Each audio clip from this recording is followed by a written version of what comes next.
Well, we always have fun doing Rumi and Hafez. So we do a couple of Rumis. How many of you in this room have never heard a poem by Rumi?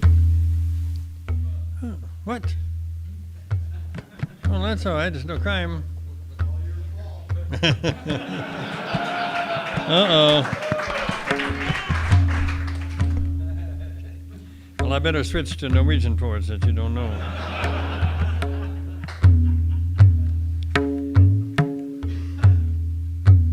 I don't like it here. I want to go back. You know what the old knowers say? If you're absent from the one you love even for 1 minute, that ruins the whole thing. There must be someone. Just to find one sign of the other world in this town would be helpful. Just to find one sign of the other world in Moose Lake would be helpful. You know the great Chinese Simurgh bird got caught in this net. And what can I do? I'm only a wren. My desire body, don't come strolling over this way. Sit where you are. That's a good place. When you want dessert, you choose something rich. In wine, you choose what is clear and firm. What's the rest? The rest is all mirages and blurry pictures and milk mixed with water. The rest is self-hatred and mocking other people and bombing. What's the rest? The rest is all mirages and blurry pictures and milk mixed with water. The rest is self-hatred and mocking other people and bombing. So just be quiet and sit down. The reason is you're drunk. And this is the edge of the roof.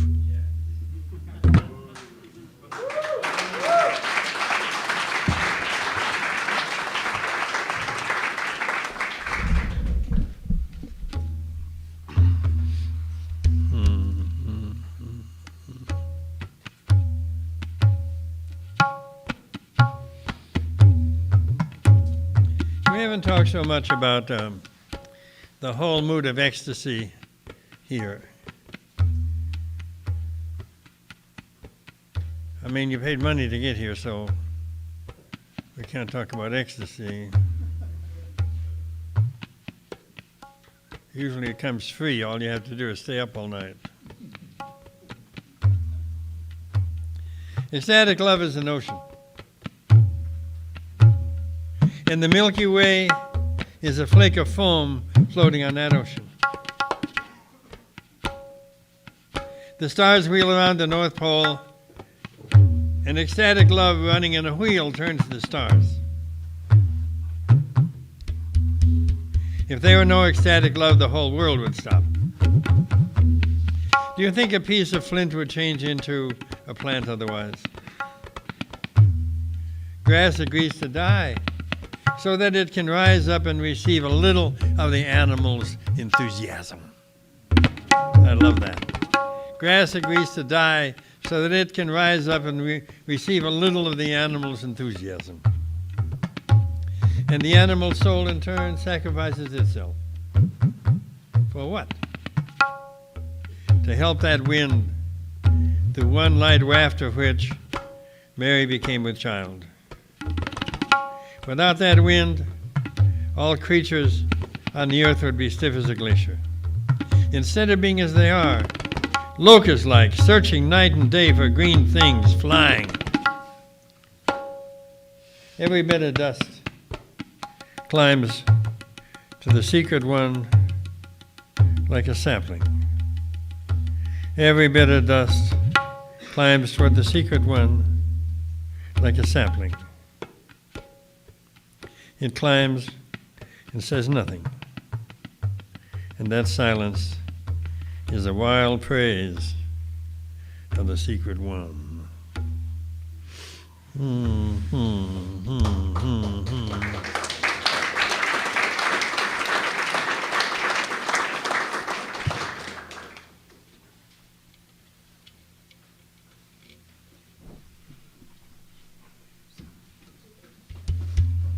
Come on in, David.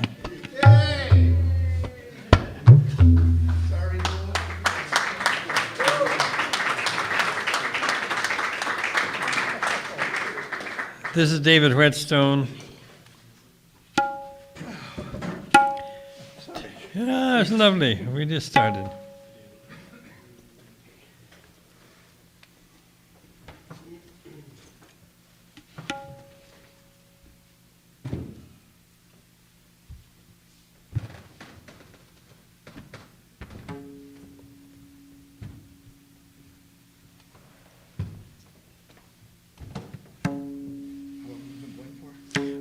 About 2 minutes.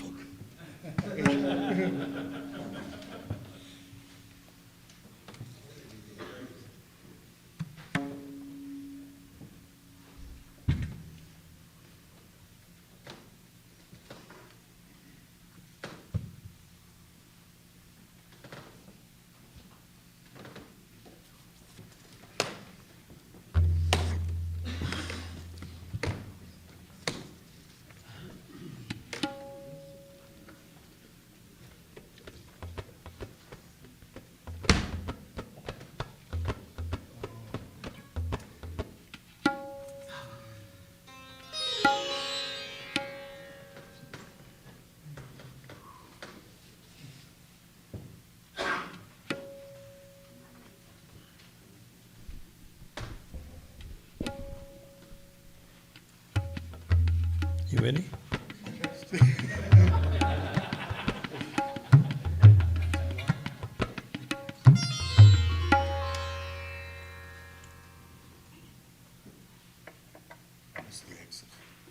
Did mistakes in there?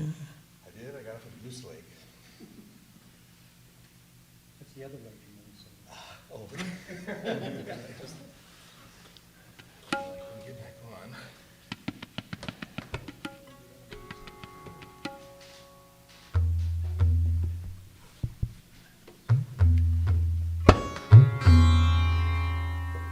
Are you nearly ready to go?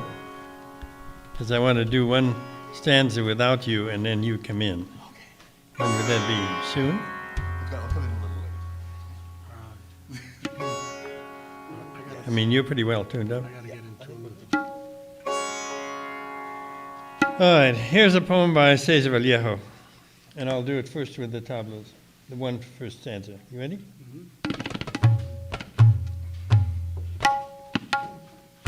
Cesar Vallejo was so poor in Paris that he sometimes walked around all day looking for a dime in the street. He says, I'll die in Paris on a rainy day. On some day I can already remember. I will die in Paris, and I don't step aside.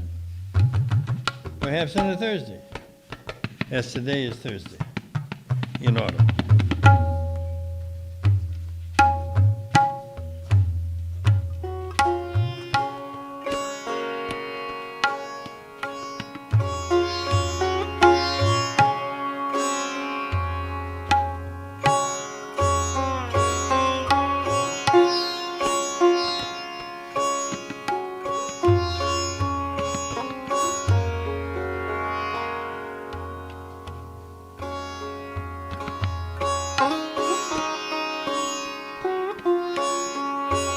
Good to close your eyes.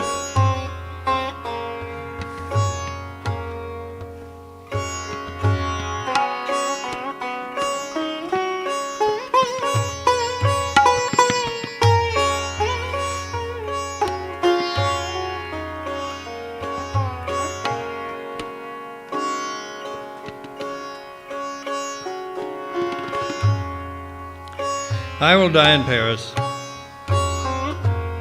on a rainy day, on some day I can already remember. I will die in Paris and I do not step aside, perhaps on a Thursday, as today is a Thursday in autumn. It'll be a Thursday because today, Thursday, writing down these lines. I have put my upper arm bones on wrong, and never so much as today have I found myself with all the road ahead of me alone. Cesar Vallejo is dead. Everyone beat him, though he never did anything to them. They beat him hard with a stick and hard also with a rope. And these are the witnesses, the Thursdays, in the bones of my arms, in the solitude, in the rains, in the roads.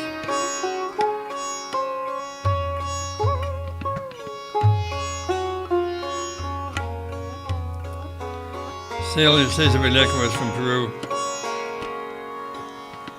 Here he says, Mother, you know there's a place somewhere called Paris. It's a huge place and a long way off, and it really is huge. My mother turns up her coat collar not because it's starting to snow, but in order that it may start. My father's wife is in love with me, walking up, always keeping her back to my birth, and her face toward my death. Because I'm hers twice, by my goodbye and by my coming home. When I return home, I close her. That is why her eyes gave me so much. Pronounced innocent of me, caught in the act of me, everything occurs through finished arrangement, through covenants carried out. So think about your own mother now. Has my mother confessed me? Has she been named publicly? Why doesn't she give so much to my other brothers? To Victor, for example, the oldest, who is so old now that people say he looks like his father's youngest brother. It must be because I have traveled so much. It must be because I've lived more. My mother gives me illuminated permissions to explore my coming home tales. Face to face with my returning home life, remembering that I journeyed for 2 whole hearts through her womb. She blushes and goes deathly pale when I say in the discourse of the soul, that night I was happy, but she grows more sad. She grew more sad. How old you're getting, son. And she walks firmly through the color yellow to cry, because I seem to her to be getting old, on the blade of the sword and the delta of my face. She weeps with me, grows sad with me. Why should my youth be necessary if I'll always be her son?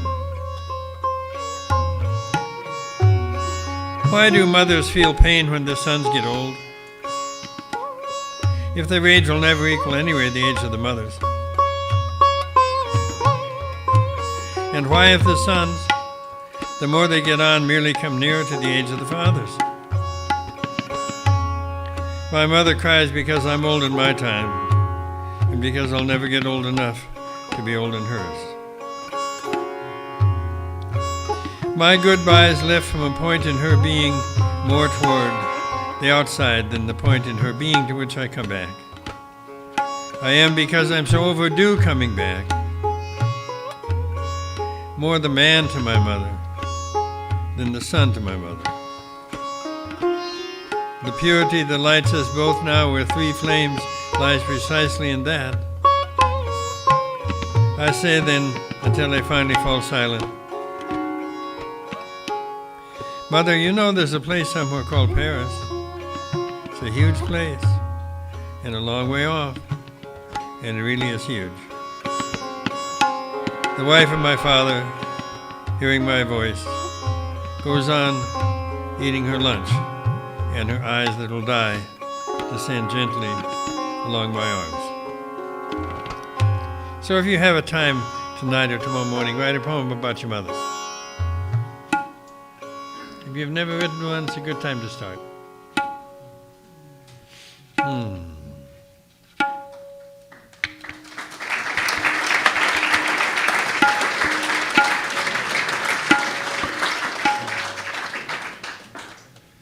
So that was Cesar Vallejo. So the opposite would be some Norwegian. So I'll give you a couple of poems of Olof Hauge. Are you okay with this?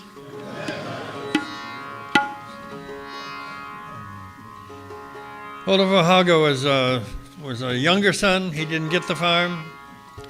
And so he lived on 1 acre of ground for the rest of his life. It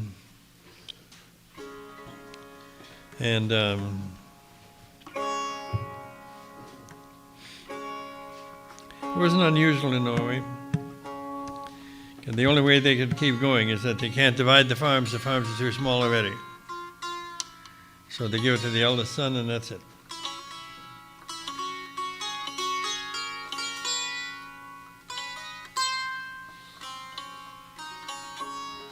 So it's a very different thing than the abundance of these South Americans.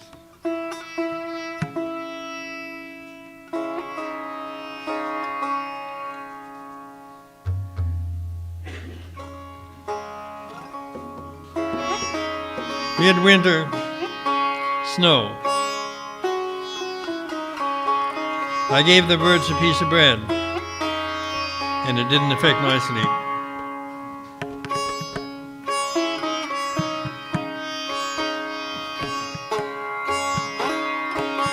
Looking in an old mirror. The front is a mirror, and the back is a picture of the Garden of Eden.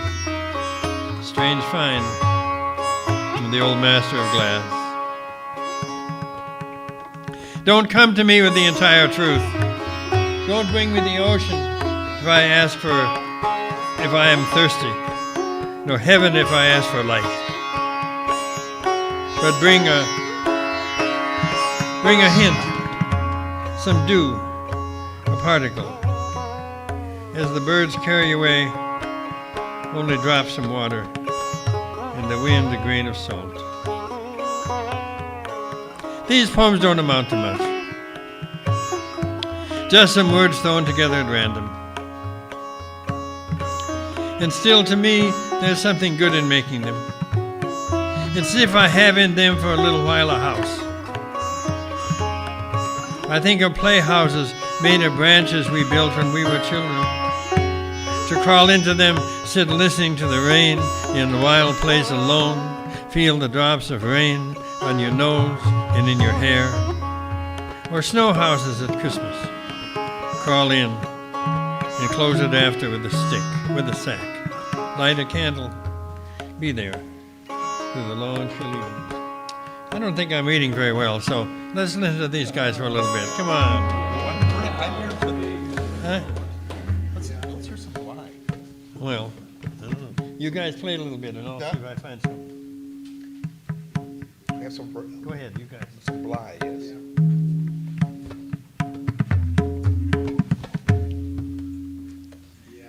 Come on, some more poems, stories, music.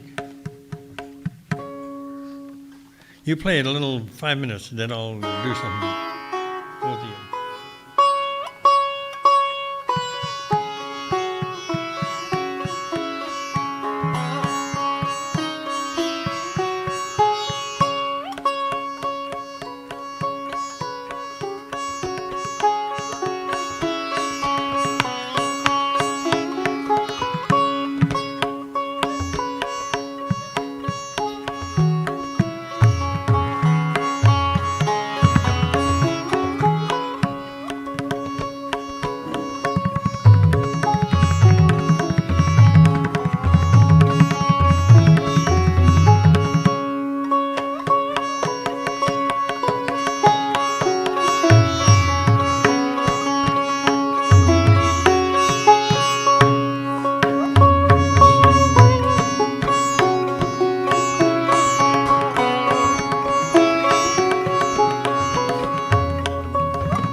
100 boats are still looking for shore.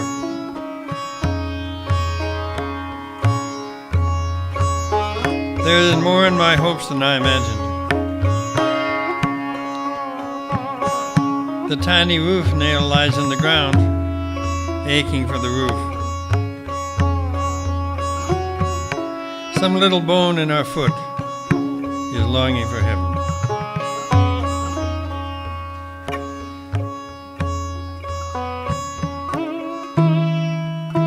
It's called I Have Daughters and I Have Sons. Who is out there at 6 a.m.? The man throwing newspapers onto the porch, and the roaming souls suddenly drawn down into their sleeping bodies. Wild words of Jacobema go on praising the human body. The heavy words of the ascetics sway in the fall gales.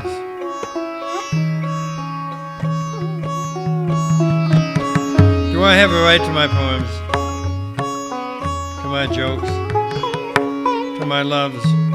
Oh, foolish man, knowing nothing less than nothing about desire. I have daughters and I have sons. When one of them lays a hand on my shoulder, shining fish turn suddenly into deep sea. I read that yesterday, didn't I? At this age, I especially love dawn on the sea, stars above the trees, pages in the threefold life of Jacobema, and the pale faces of baby mice. Perhaps our life is made of struts and paper, like those early Wright brothers' planes. Neighbors run along holding their wingtips. I've always loved Yeats's fierceness as he jumped into a poem, and the lovely calm in my father's hands as he buttoned his coat.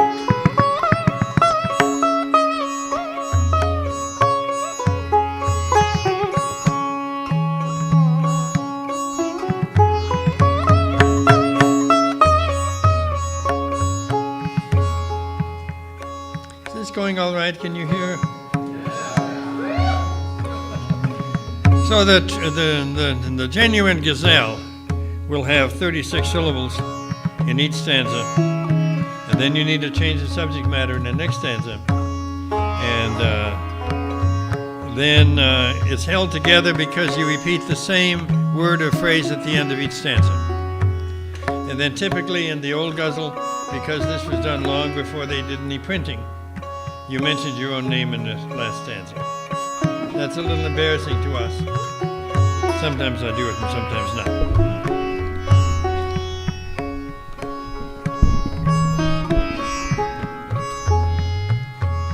Are you ready? There's something men and women living in houses don't understand. The old alchemists standing near their stoves hinted at it 1,000 times. Ravens at night hide in an old woman's shoe. A 4-year-old speaks some ancient language. We have lived our own death 1,000 times. Each sentence we speak to friends means the opposite as well. Each time we say, I trust in God, it means God has already abandoned us 1,000 times. Mothers again and again have knelt in church in wartime, asking God to protect their sons, and their prayers were refused 1,000 times. The baby loon follows the mother's sleek body for months. By the end of summer, she has dipped her head into Rainy Lake 1,000 times. Robert, you've wasted so much of your life sitting indoors to write poems. Would you do that again? I would. 1,000 times.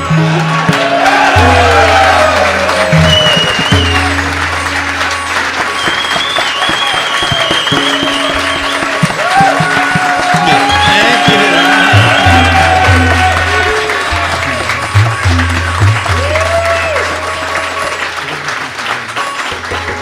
Thank you. That's the best response I ever had to that poor boy. Timing was perfect. Really?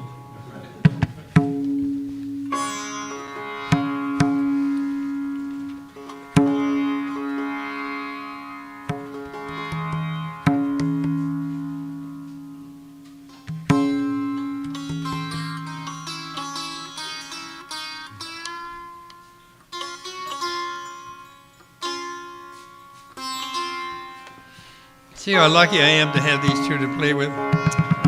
Almost anything sounds good, you know?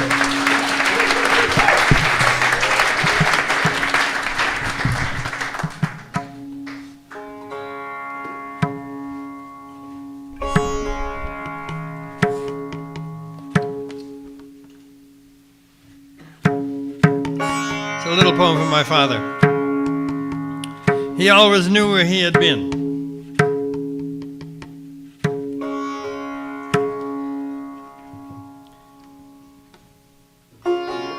He always knew where he had been.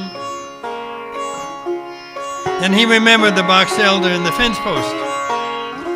Looked down on men who couldn't see the storm coming. He'd learned to live with the way his bait went deeper. He always knew where he had been. And he remembered the box elder and the fence post. Looked down on men who couldn't see the storm coming.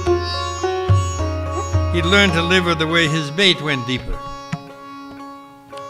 My mother kept her spirits high with little jobs. He bought her a heart-shaped box of chocolates once a year.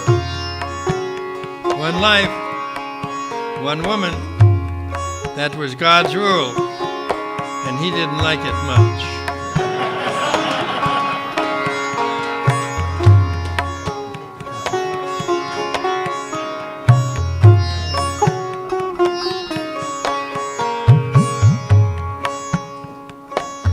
In the city, whenever you walk out, the air hits you first. Abundant, non-human. Where's it been? It's like your first college course, but with better teachers. Farther on, your legs begin to feel the cold, and you learn more. It's like graduate school, in which your boots keep slipping on the loose rock as you make your way upward through the shale of the great Germans. If you keep walking anyway, you'll soon be on top. You'll know you've read a lot of Germans when your boots are full of snow.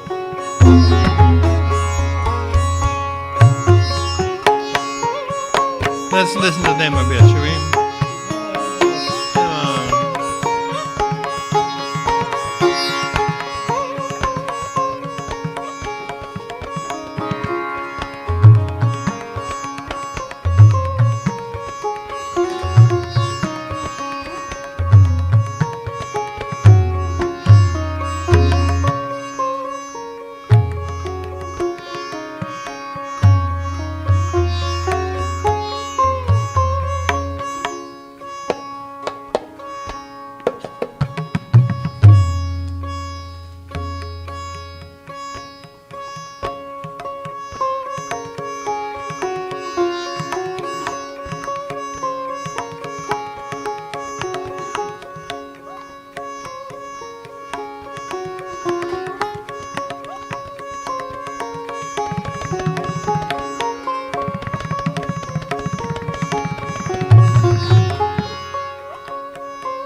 Insects, why cry? We all go that way. Insects, why cry? We all go that way.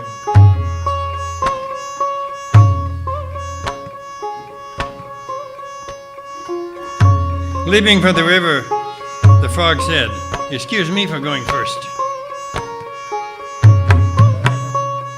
Didn't think it was funny, huh?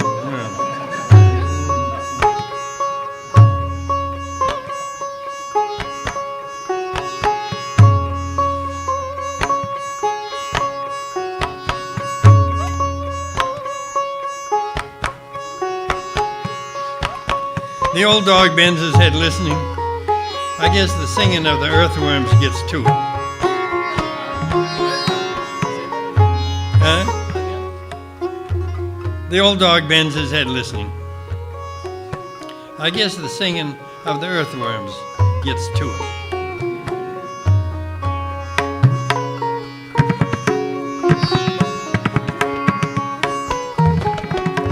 Cesar was always poor and living in crummy places, and he said, "Cricket, be careful, I'm rolling over."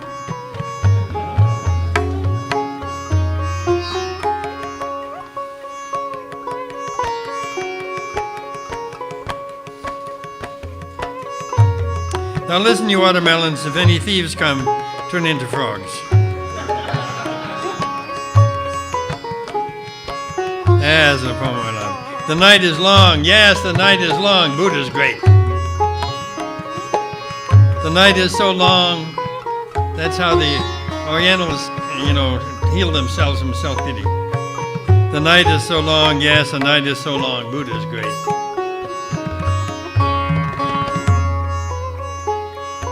I don't know, I feel I'm not doing a good job with this thing.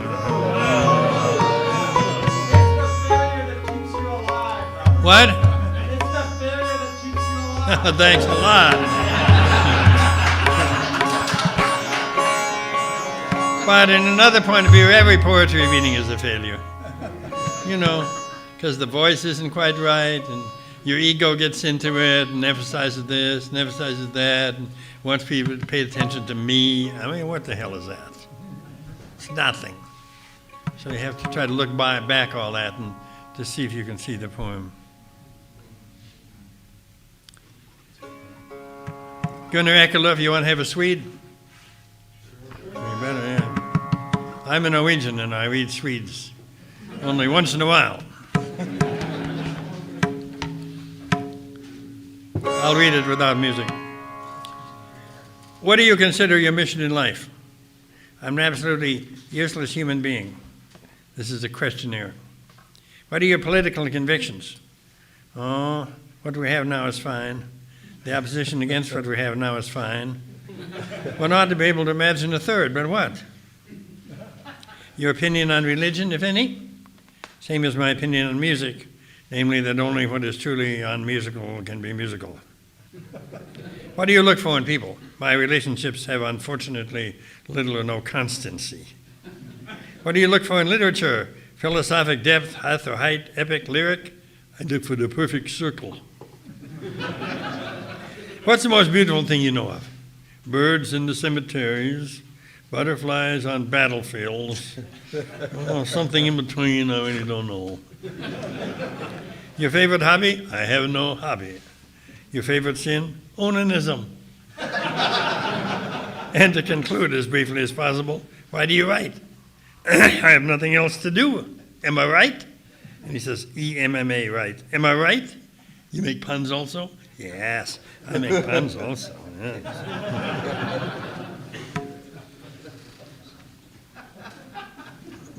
Who's the poet? That is Gunnar Ekelöf, Swede. Ekelöf, oak leaf. Ekelöf. It's time for one of your jokes. What? Aren't you going to tell a Minnesota-Swedish joke? Well, do you know any? I'm not from Minnesota. See? Well, I try to forget Swedes as much as I can.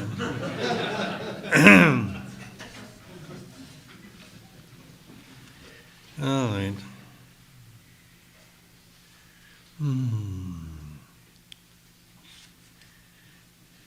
Here's a Norwegian, I feel better with that. Rolf Jakobsen. Want to do?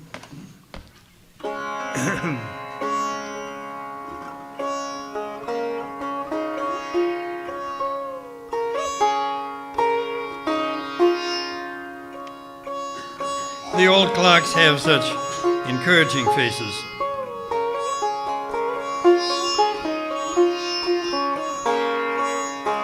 They are like some farmers in the big woods or in the mountains,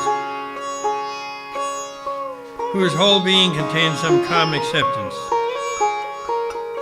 as if they belong to some other race than ours. A race that has fought its way through its time down here and has seen its unhappiness shrink back like grass during that earlier period when Earth was Earth. They are guests with us this time.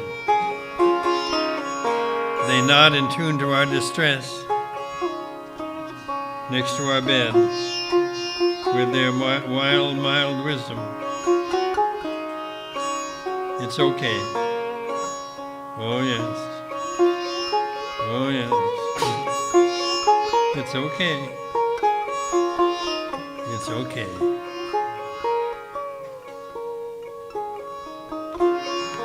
It's okay.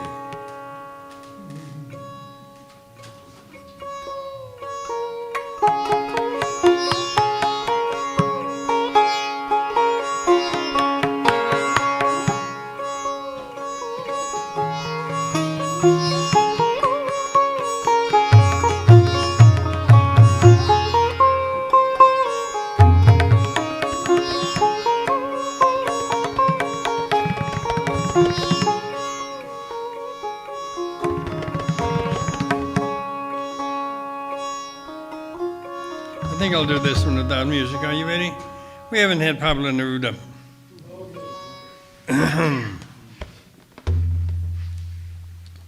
So Pablo Neruda was, I don't know, he was someone who started to dig in the ground and he just went deeper and deeper. So I was one of the first to translate him into English, and he came and gave a reading in New York.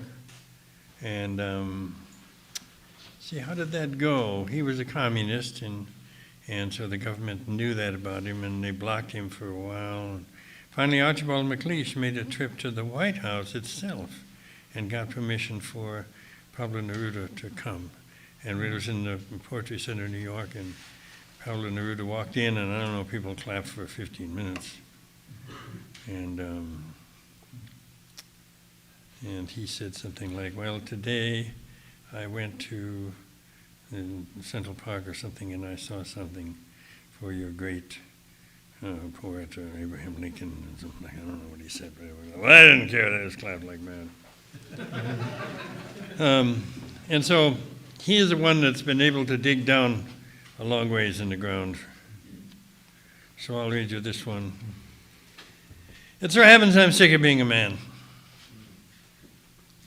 You know, and a great poet is able to sense things that no one says. And he says it. But somehow this is true of the 20th century. The 19th century, it is as if people were proud of being human beings. But now there's too fucking many. Isn't that right? All these ugly faces in the street, ain't nothing to do. Very few of them are Frenchmen. So happens I'm sick of being a man. So happens I'm sick of being a human being. It so happens that when I walk into tailor shops and movie houses, I feel dried up, waterproof, like a swan made of felt, navigating my way in a water of wombs and ashes. The smell of barber shops makes me want to break into horse sobs. I like that. The smell of barber shops makes me want to break into horse sobs. The only thing I want is to lie still like stones of wool. The only thing I want is to see no more stores, no gardens, no more goods, no spectacles, no elevators. So it happens I'm sick of my feet and my fingernails and my hair and my shadow. So it happens I'm sick of being a human being. Still, it'd be marvelous to terrify a law clerk with a cut lily. It'd be great to kill a nun with a blow in the ear. It'd be great to go through the streets with a green knife, yet letting out yells until I died of the frost. He can make images like that. It'd be great to go through the streets with a green knife. I don't know why the green knife is so good. Letting out yells until I died of the cold. I don't want to go on being a root in the dark, insecure, stretched out, shivering with sleep, going on down into the moist guts of the earth, taking in and thinking, eating every day. I don't want so much misery. I don't want to go on as a root in a tomb, alone under the ground, a warehouse full of corpses, half frozen, dying of grief. That's why Monday, when it sees me coming with my convict face, blazes up like gasoline. I love that. That's why Monday, when it sees me coming with my convict face, blazes up like gasoline, and it howls on its way like a wounded wheel, and it leaves tracks full of warm blood leading toward the night. Man, if you could ride one of those, you're in business. Watch the way that thing strings itself out. That's why Monday, when it sees me coming with my convict face, blazes up like gasoline, and it howls on its way like a wounded wheel. That's Monday, and leaves tracks full of warm blood leading toward the night. And it pushes me into certain corners, into certain moist houses, into hospitals where the bones fly out the window, into shoe shops that smell like vinegar, and certain streets as hideous as cracks in the skin. See, no one in the 19th century wrote that way because they still thought that human culture was going to be good. But the more you get in the 20th century, there are sulfur-colored birds and hideous intestines hanging over the doors of houses that I hate. And there are false teeth forgotten in a coffee pot. That's good. There are false teeth forgotten in a coffee pot. There are mirrors that ought to have wept from shame and terror.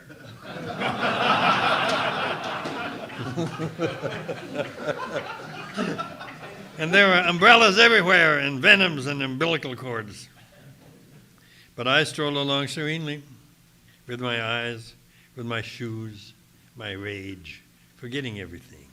I walk by, going through the office buildings and the orthopedic shops and courtyards with washing hanging from the line, underwear, towels, and shirts from which slow, dirty tears are falling. That's why people love Neruda, because he was able to get that quality without making you feel bad about life. Just underwear, towels, and shirts from which slow, dirty tears. I can see why you didn't want any music with that. No, that's right. Underwear and dirty tears, how are you with that? Oh, I suppose we should do some for music. Why waste these guys? They're up here, you know. Let's thank these two maniacs for coming and playing for us.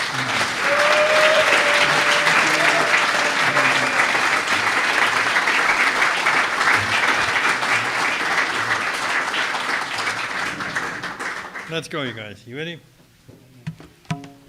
This is Juan Ramon Jimenez, the Spanish for it.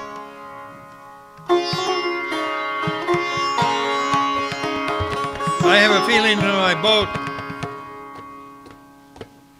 has struck down there in the depths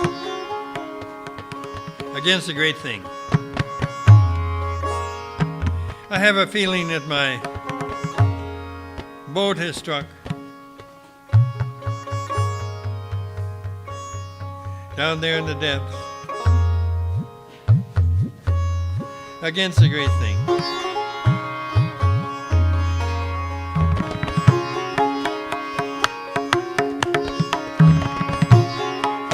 And nothing happens. Nothing. Silence. Waves.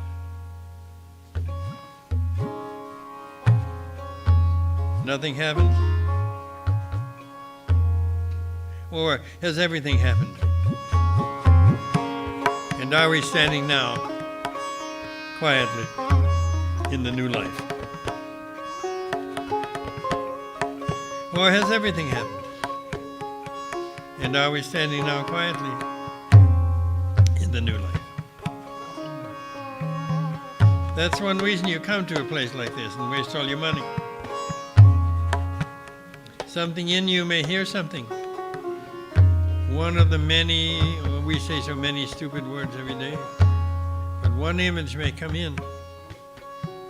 Nothing happens, or has everything happened? And are we standing now quietly in the new life? Did you hear what I'm saying? And most of what you hear won't mean anything, and we enjoy saying it, but it doesn't mean a damn thing. But once in a while, a word will come in. That is Jimenez. Jimenez. You like that, do you?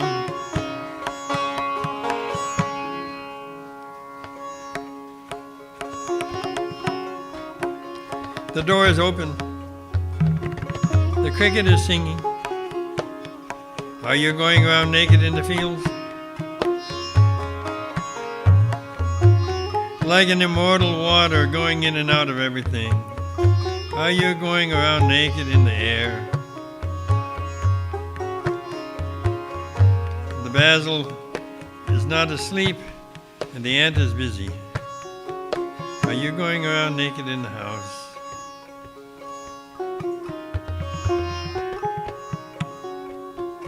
I am not I.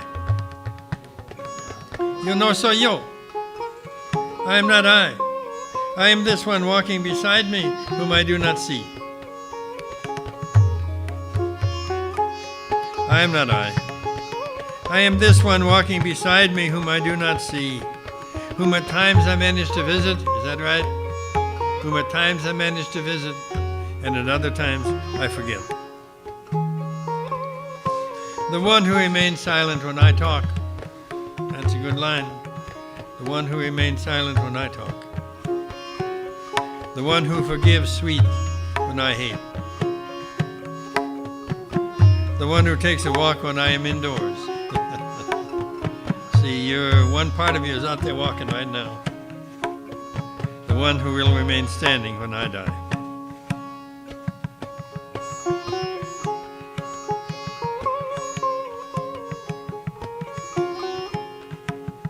I have a feeling that my boat is stuck down there in the depths against a great thing. And nothing happens. Nothing, silence, waves. Nothing happens. Or has everything happened? We are standing now, quietly, in the new life.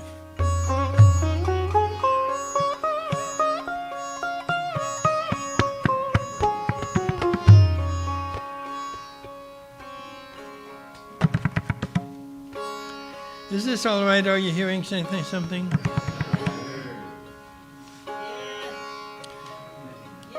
Yes, thank you. Oh, well, all right. You want me to read some of mine?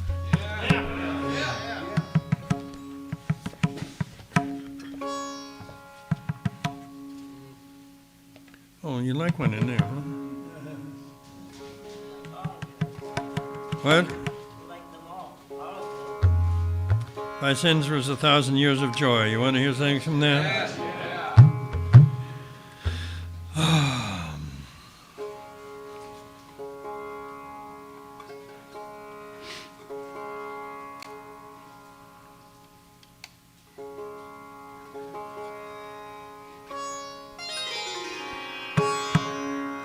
last time the three of us played together was in Santa Barbara, in this huge opera house that was renovated from the 18th century.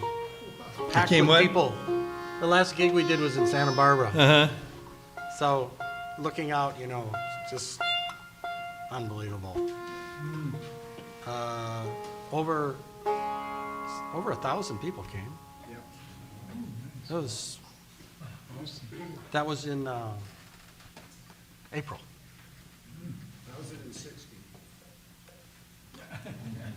Did we get paid anything for that? I got paid very little.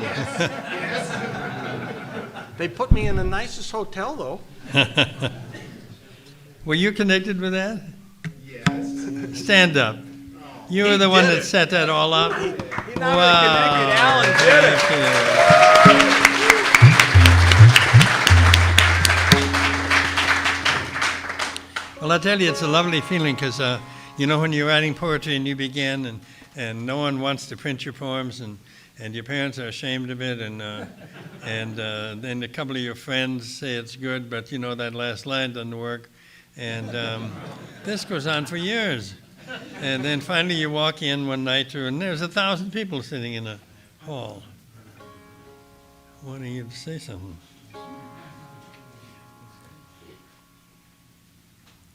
And then I think of the dozens of poets for whom that doesn't happen.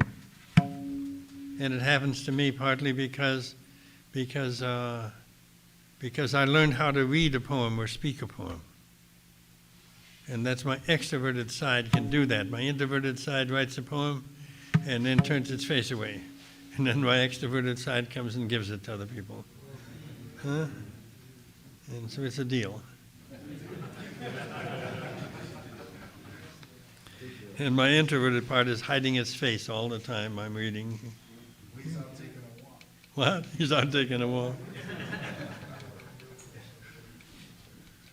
But the wonderful thing about the United States is the number of poetry readings we have. It is staggering. And there are places like France where a poet will give one reading a year, period. And no one says anything of the whole thing. They're totally silent. And he goes home and is depressed for 2 weeks. Because they feel it's literature, you know. You mustn't have any fun. Because it's serious stuff. You spend a lot of money studying that in school. And so we're the best in the world, America and Russia, in poetry readings. And Russia has huge ones. I mean, I went over there once with the Yevtushenko or Vozensensky or something. We were reading to 4,000 people in the hall. Yeah, not unusual. So, but America's good too. I mean, it's just amazing. Hey, he used to pack them in. Sometimes there's been 2,000 or 3,000 guys way back in the days, in the 80s. We've been playing together for 30 years or more, 33 years. Yeah, we're older than we look, you know.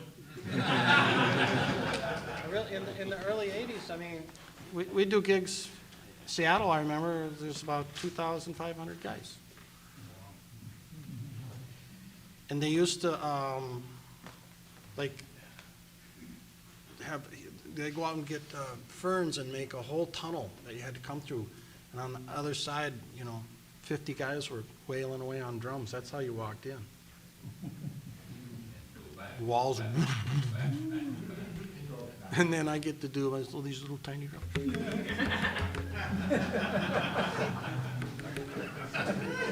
Turn me up. And I was accompanied that time by 2,000 drums, which must have been a Guinness record, I think, Where was that? in Seattle, I think. Really? Yeah, you said, oh, everybody had a drum. I told them to play. Yeah. With sitar. Wow. So I don't know how it feels to these guys to play. We're such good friends and we love to do this together. Feels great. Does it really? Yeah. Because I run over their sounds every once in a while.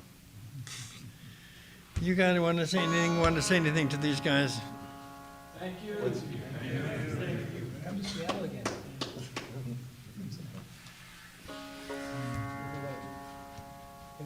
We heard a little of this gentleman's story as to how he named the Pablo. He said a little of yours and how you came to the Cesar. What did you say?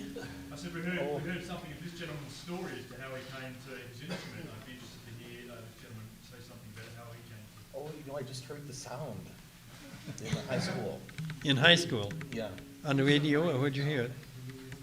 Can you have the mic? Oh, somebody, my brother-in-law was a harpsichord player, and he played me. I'd always liked the sound of the sitar, but then he played me the real thing, and it just caught my imagination and was just perfect for me to hear at that time. I was a very wild, chaotic kid, and so 2 weeks later, I left to go to school in California for it. Al Akbar School. Yeah, How old were you then? 16. 16. Wow. I was pretty lucky to get really that, interested that early. And you knew you wanted to play with them. Mhm. Awesome.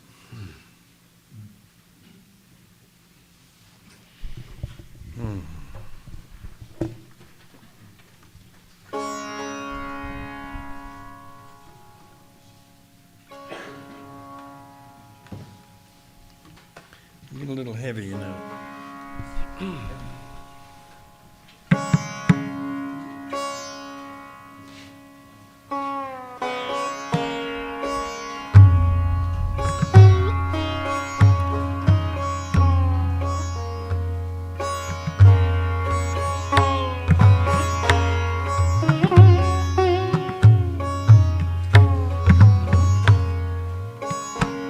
It's all right if Cezanne goes on painting the same picture. It's all right if the juice tastes bitter in our mouths. It's all right if the old man drags one useless foot. The apple on the tree of paradise hangs there for months. We wait for years and years on the lip of the falls. The blue-gray mountain keeps rising behind the black trees. It's all right if I feel this same pain until I die. It's all right if I feel this same pain until I die. They always say poem comes out of pain. If you have nothing but joy, you don't bother writing any. It's all right if I feel the same pain until I die. A poem that we have earned gives more nourishment than the joy we won at the lottery last night.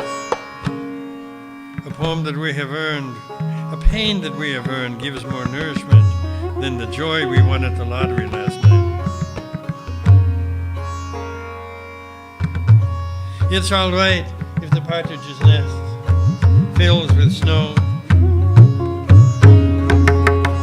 It's all right if the partridge's nest fills with snow. Why should the hunter complain if his bag is empty at dusk? It only means that the bird will live another night. It's all right if we turn in our keys tonight. It's all right if we give up our longing for the spiral. It's all right if the boat I love never reaches shore. Now you give me 3 lines. One each here. It's all right if what? It's all right if...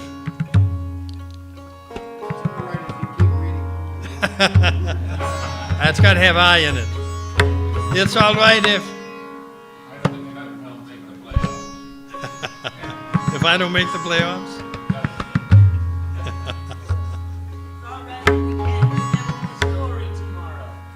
That's good. It's all right if we remember the story tomorrow.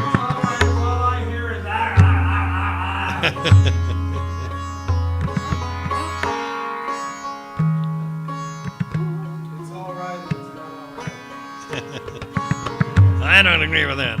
Anyway, come on, it's all right if our wives are gone when we get home. No, that's not all right. Some would say, yeah, good idea.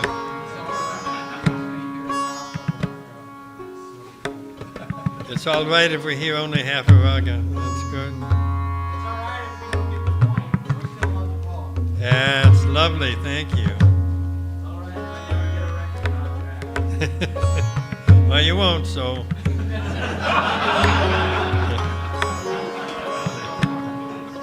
It's all right if I rode home.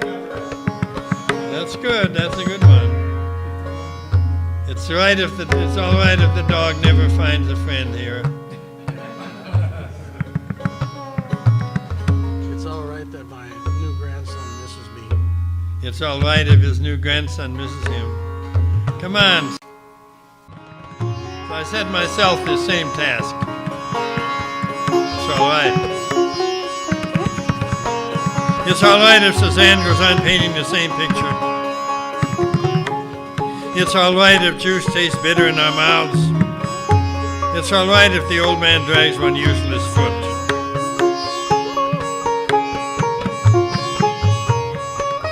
The apple on the tree of paradise hangs there for months. We wait for years and years on the tip of the falls. The blue-gray mountain keeps rising behind the black trees. Did I read this poem already? It's all right if I feel the same pain until I die. That's the best line. It's all right if I feel, I don't even know what the pain is, but I feel it. It's all right if I feel the same pain until I die. And I had to give myself permission to that, because when you're writing poems, you're always trying to figure out some way to feel good about it. It's all right if I feel the same pain until I die. The pain that we've earned gives more nourishment than the joy we've won in the lottery last night. It's all right if the partridge's nest fills with snow. Why should the hunter complain if his bag is empty at dusk? It only means that the bird will live another night. It's all right if we turn in all our keys tonight. It's all right if we, decide that one day we'll die. It's all right. It's all right if we turn in all our keys tonight. You have to get someone else to lecture to you. It's all right if we turn in all our keys tonight. It's all right if we give up on longing for the spiral.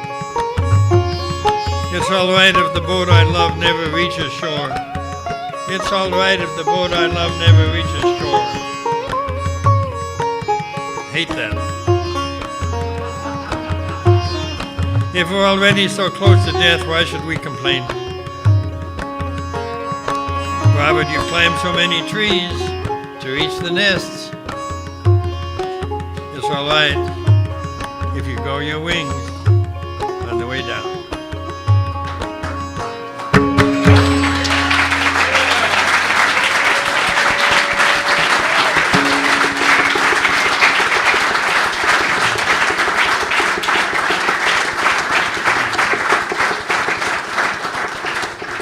I always used to try to write poems that have sadness in them, but bring it up at the end. But I don't do that much anymore. Should we do it once more? Ready? The pistachio nut. God crouches at night over a single pistachio. I said, now that's a good beginning. Doesn't make any sense at all. But the word pistachio is so wonderful. Doesn't matter what you say,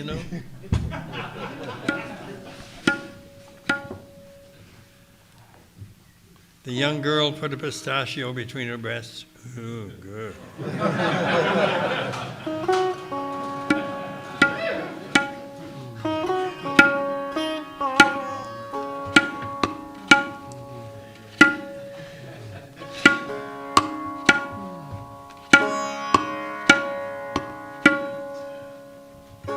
Marcus Weiss, David Whetstone.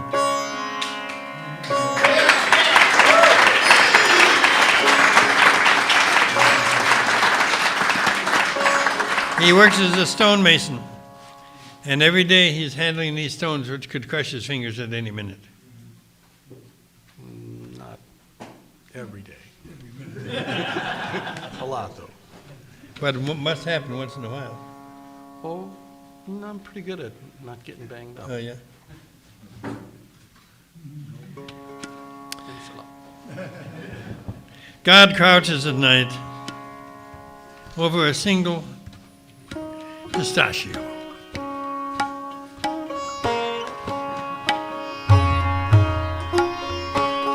The vastness of the Wind River Range in Wyoming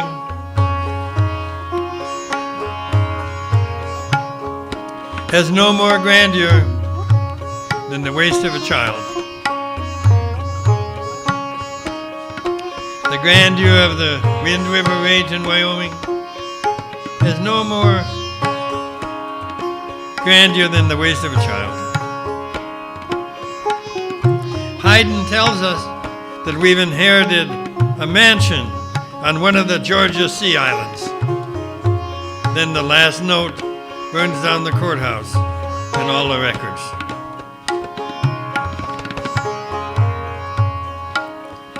Everyone who presses down the strings with his own fingers is on his way to heaven. Everyone who presses down the strings with his own fingers is on the way to heaven.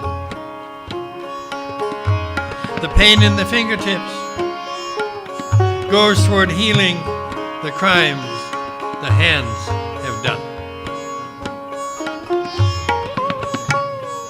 The pain in the fingertips goes toward healing the crimes that the hands have done.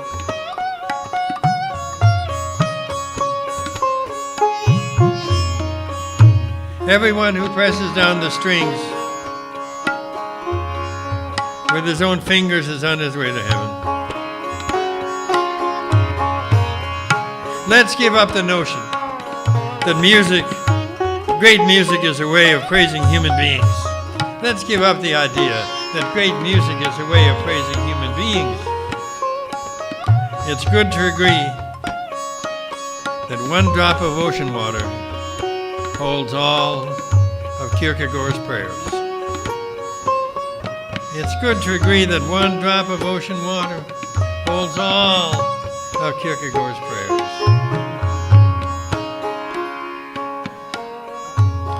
When I hear the sitar give out the story of its life,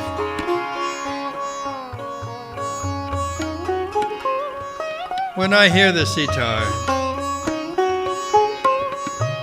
give out the story of its life,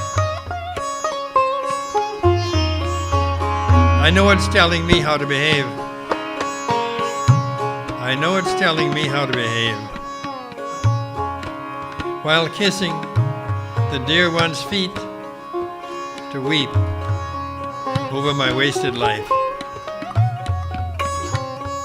Tells me how to behave while kissing the dear one's feet, to weep over my wasted life.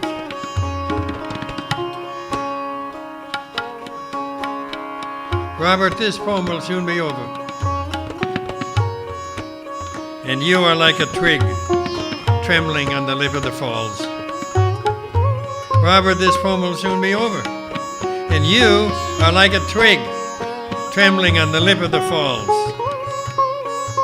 Like a note of music, you are about to become nothing.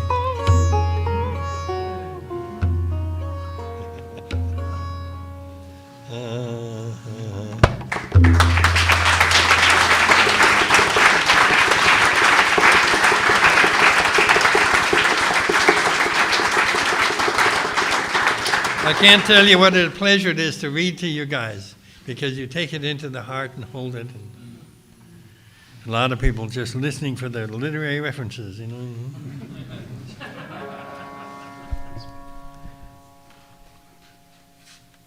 Robert, your voice carries the song of the deep soul, and it is music to my heart. Thank you. Well, my voice is much better than it used to be. When I started to read,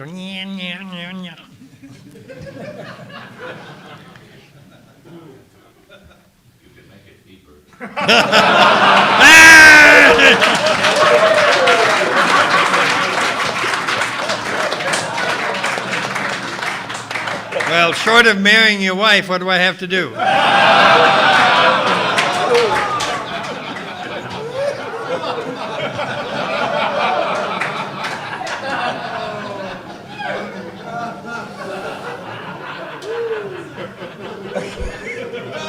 He doesn't answer that.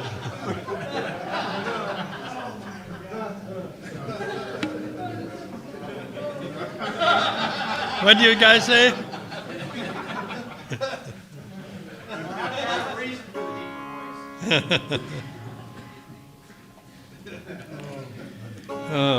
I'd like to read all of these, but I don't know. I'll read. Give the evidence to the prosecutors. What? Give the evidence to the prosecutors with the judge and the wagons. Okay, and where is that damn thing? I'll find it. What's on the back? Stealing sugar.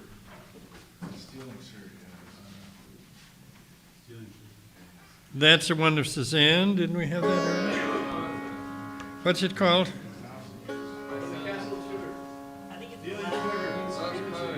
Stealing sugar from the castle? Yeah, I put it last because I like the best.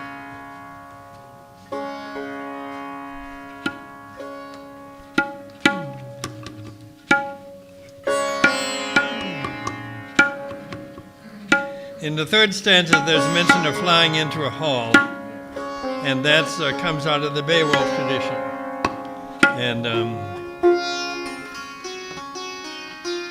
And the tradition was that they had windows up there, and there'd be a whole bunch of men down there singing like mad, and the bird would fly in one window and out the other.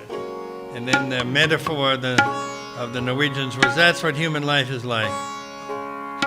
Fly in one window, there's a bunch of men singing, you fly out the other. In the dark again, for how long before you're reborn? I don't know.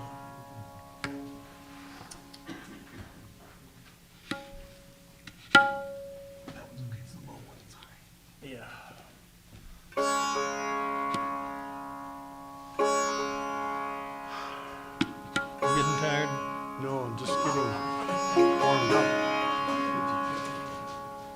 I'm ready to play now. We are poor students.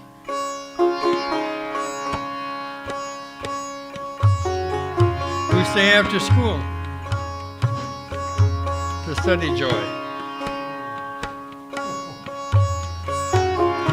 We are poor students who stay after school to study joy. We are like those birds in the India mountains. I am a widow whose child is her only joy.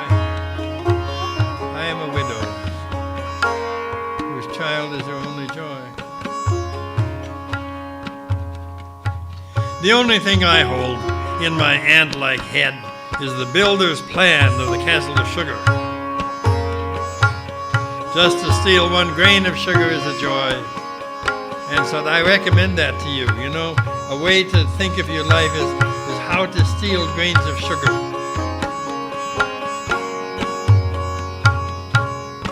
And you know, to steal a woman is like stealing a pound of sugar. But you know, 1 grain is helpful. It doesn't get you in that much trouble. The only thing I hold in my ant-like head is the builder's plan of the castle of sugar. Just to steal 1 grain of sugar is a joy. That's why I'm smiling.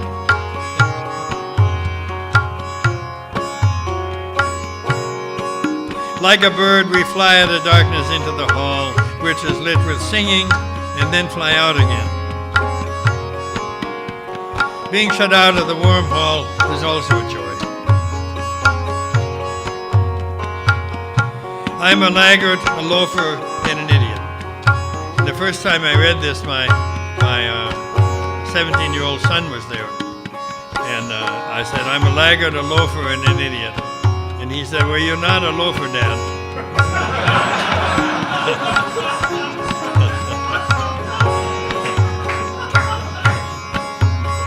That's a true story.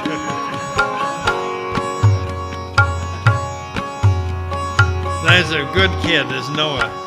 And I used to give poetry readings around Minnesota, and he'd be 12 and 13 years old, and I'd take him along, and I'd maybe be reading in a classroom, you know, and he'd be underneath the desk.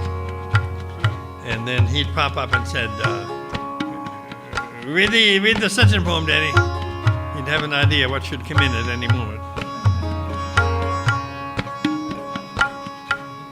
I'm a laggard, a loafer, and an idiot. But I love to read about those who caught 1 glimpse of the face, capitalized, and died 20 years later in joy.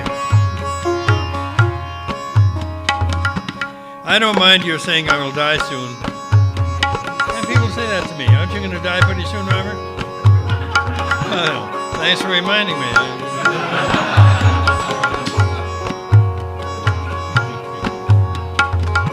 I don't mind you saying I will die soon. Even in the sound of the word soon, I hear the word you, which begins every sentence of joy. That's only true if you've had good luck with a wife or with good friends. Even in the sound of the word soon, I hear the word you, which begins every sentence of joy. Ah, you're a thief, the judge said. Let's see your hands. I showed my calloused hands in court. You're a thief, the judge said. Let's see your hands. I showed my calloused hands in court. My sentence was 1,000 years of joy.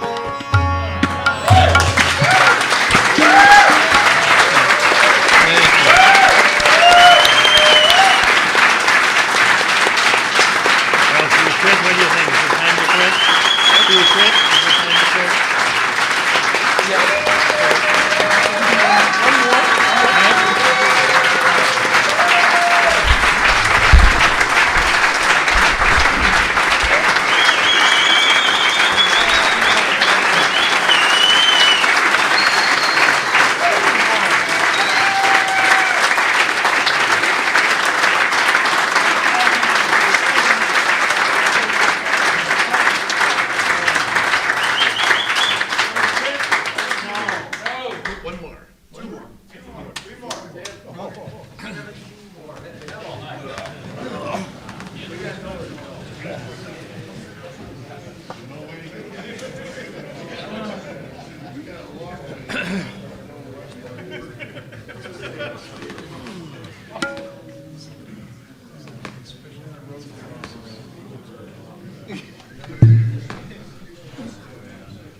So before we start this very last one, I hope you don't mind if I take this opportunity to tell you the name of my new grandson, who was born on Labor Day. And my daughter is very intelligent to go into labor on Labor Day. The only problem is she's in London, where she's married to a British young man, and his last name is Hyde, and my last name is Wise, and my middle name is Van, and my grandson's middle name is Van, and my first name is Marcus Van Wise, and my grandson's first name is Landon Van Hyde. So do you mind if I say that one more time? Do you mind? Landon Van Hyde. Thank you.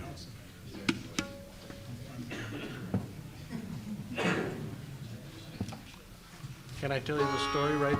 Oh, yes. Just a real quick story about him. I'm so proud. She had a water birth, which is not that common, but more women are doing it. And so the little guy floated up right away when he came out, popped out of the water. And just like his dad, he got down to business right away and just got right on her and started suckling like immediately and didn't let go for an hour. Like, yeah, this kid's going to work right away.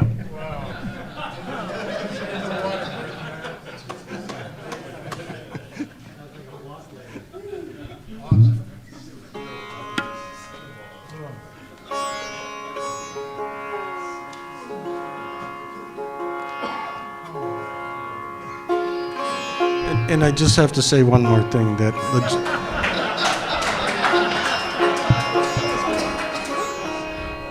I mean, the amount of good love and vibrations in the room is just amazing here. And I just wish if we could just put a little package of it and send it to, our brothers and sisters who are I mean, Afghanistan, it's going crazy over there. And can you believe that we're doing it? It's then we're there again. I mean, unbelievable.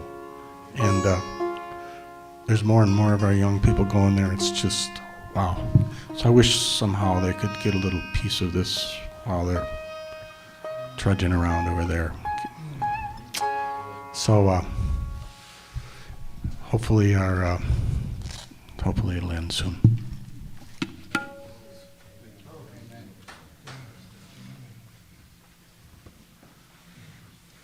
All right, here's a little poem called My Father at 40.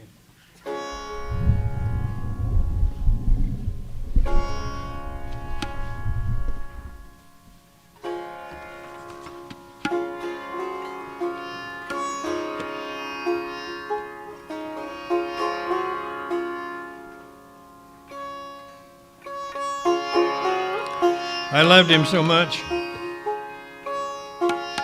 I've said that before, so don't be surprised. It was the first love.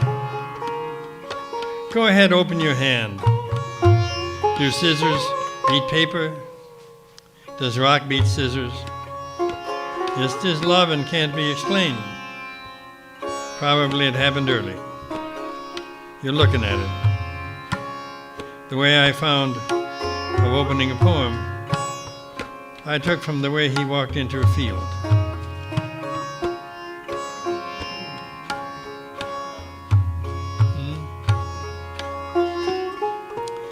I loved him so much, I've said that before, so don't be surprised. It was the first love. Go ahead, open your hand. Does scissors beat paper? Does rock beat scissors? It's just love and can't be explained. Probably it happened early. You're looking at it. The way I found of opening a poem, I took from the way he walked into a field.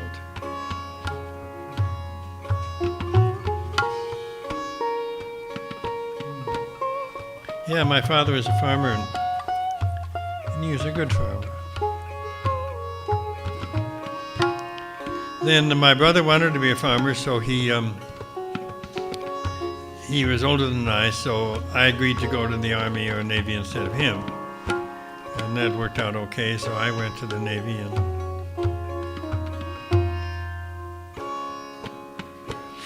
And then I had a high mathematical aptitude, so they put me into a program to design sonar and radar.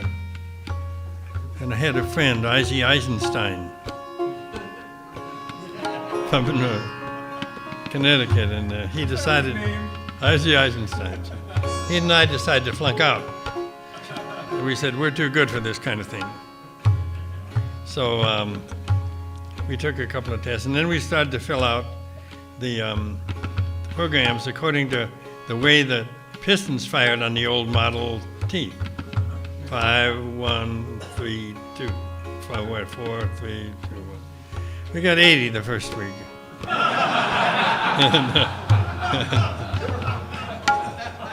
And the second week we got like 45, and the third week we got 35. So they called us both in. And a man said, Mr. Eisenstein, he was first. You're not doing so well in your tests. Why is that? Eisenstein, well, you know what it is. I mean, you know, you pretend to be good and it works for a while, but, you know, eventually you have to realize you're just mediocre, you know. And he said, it must be hard for you to admit this, Mr. Eisenstein. Well, in the way it is, but, you know, truth is truth. And he said, now, Mr. Eisenstein, I'm going to tell you something. If you do not pass the test next week, you'll be on the first boat that invades the next Japanese island. And you could tell that he had friends. And so I said, you're next. So he told me the same story. So anyway, I don't know why they're telling you this insane thing, but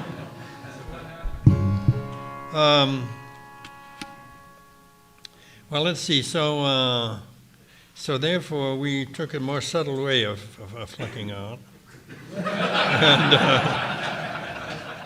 And I think I got rheumatic fever and went to the hospital.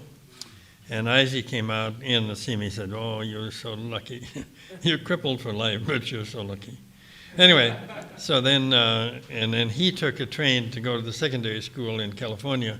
And in those days, there were so many men traveling on trains that the records didn't come there for 2 weeks, and he flunked out before they got there. So that was Isaac Eisenstein and me. And at the end of the war, I mean, you know, like 5 years ago, I went to find him, and I found him in New Jersey. And there he was, and he hadn't gone to college. He was so bright. And he was just living there. And, you never know what's going to happen to people. I still love Isaac. Have you followed your, did he know? Yeah. Says I read your name. All right, shall we go on a little bit? Another 15 minutes would be okay for you? Yes. All right, let's do this one. Morning pajamas.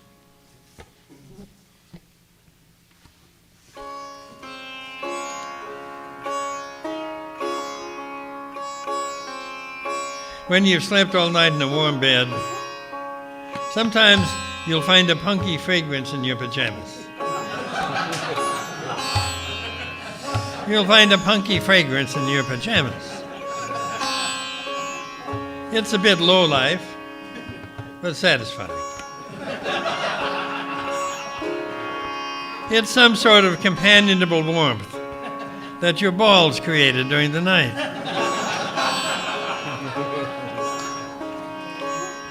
It's a mammal delight related to the cow's udder, one of the nouns of this earth.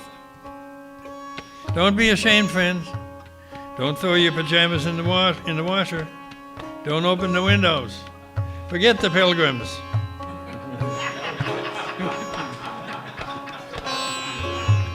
Think how sweet it is that knowledge should come from a source so deep.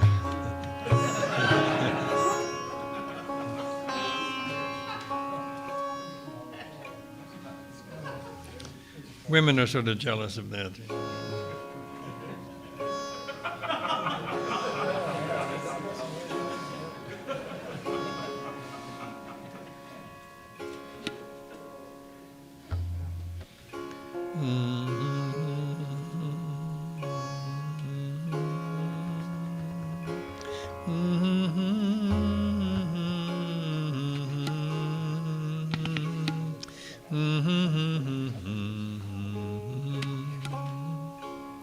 The weather is moody and rainy.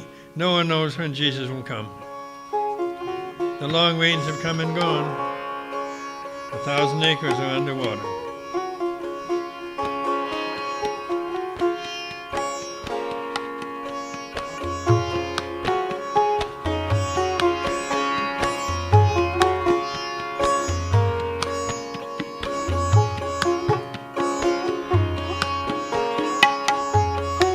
All right, I know that each of us will die alone.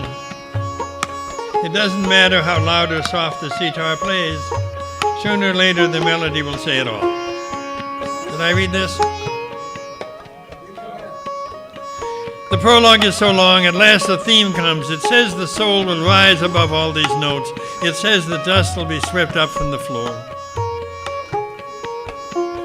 It doesn't matter if we say our prayers or not. We know the canoe is heading straight for the falls. Is that right? No one will pick us up from the water this time. One day the mice will carry our ragged impulses all the way to Egypt. And at home the cows will graze on 1,000 acres of thought. Everyone goes on hoping for a good death. The old rope hangs down from the hangman's nail. The 49 robbers are climbing into their boots. Robert, don't expect too much. You've put yourself ahead of others for years, 100 years. It'll take a long time for you to hear the melody.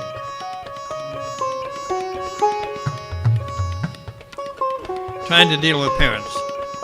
It's hard to know what to say about parents. One man said, I failed my parents. He led his parents across a lousy street, 2 lines of traffic. Another started a lost colony for his parents.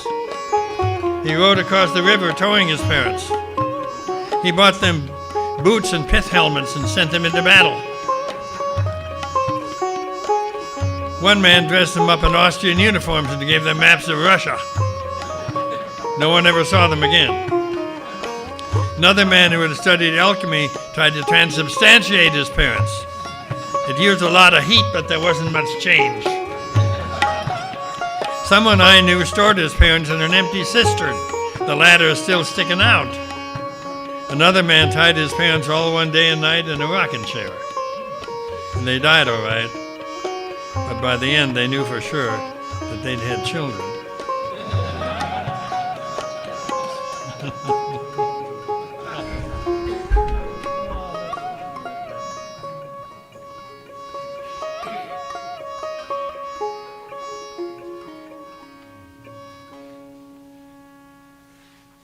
I read you 1,000 times, didn't I?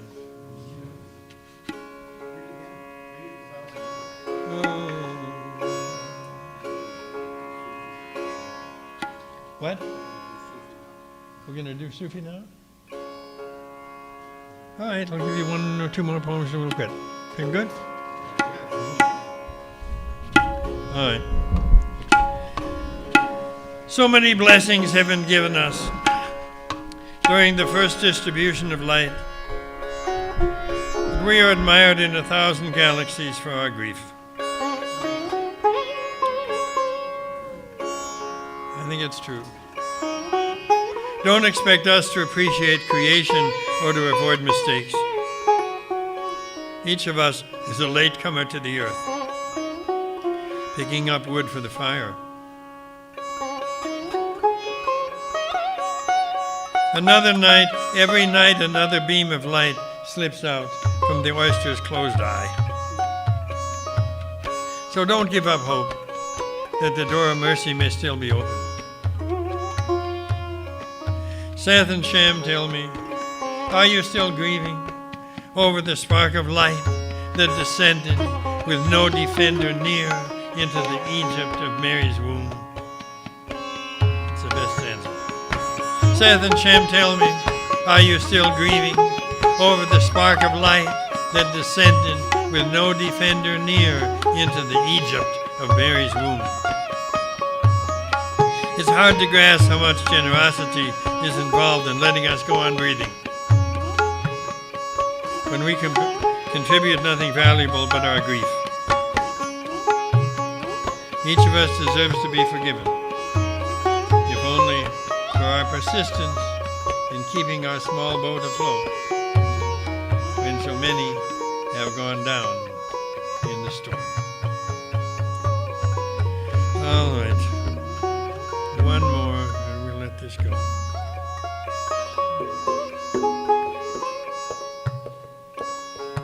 So did I do the sympathies of the long married?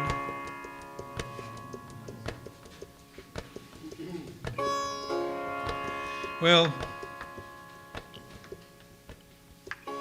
so poetry readings go up and down.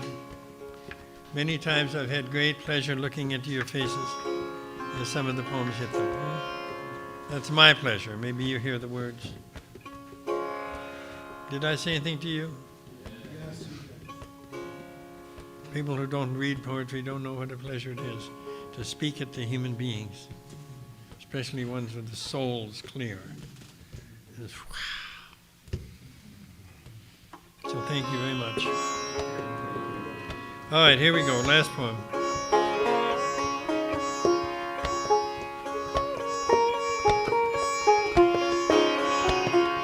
Oh well, let's go on eating the grain of eternity. What do we care about improvements in travel? Angels sometimes cross the river on old turtles. Should we worry about who gets left behind? The one bird flying through the clouds is enough. Your sweet face at the door of the house is enough. I have a feeling I read this. Ah, the hell with it. I'll read another one. The two farm horses stubbornly pull the wagon. The mad crows carry away the tablecloth. Most of the time we live through the night. Let's not drive the wild angels from our door. Maybe the troubled rocks will learn to walk. We'll open the window so the clouds can come in. I've given up worrying about men alone on islands. I do worry about the cripple who lives next door. Some words heard through the screen door are enough. We have each traveled so many worlds. You and I have eaten the loaves of eternity. We have each traveled so many worlds. You and I have eaten the loaves of eternity. We wake each morning next to each other. All right, thank you.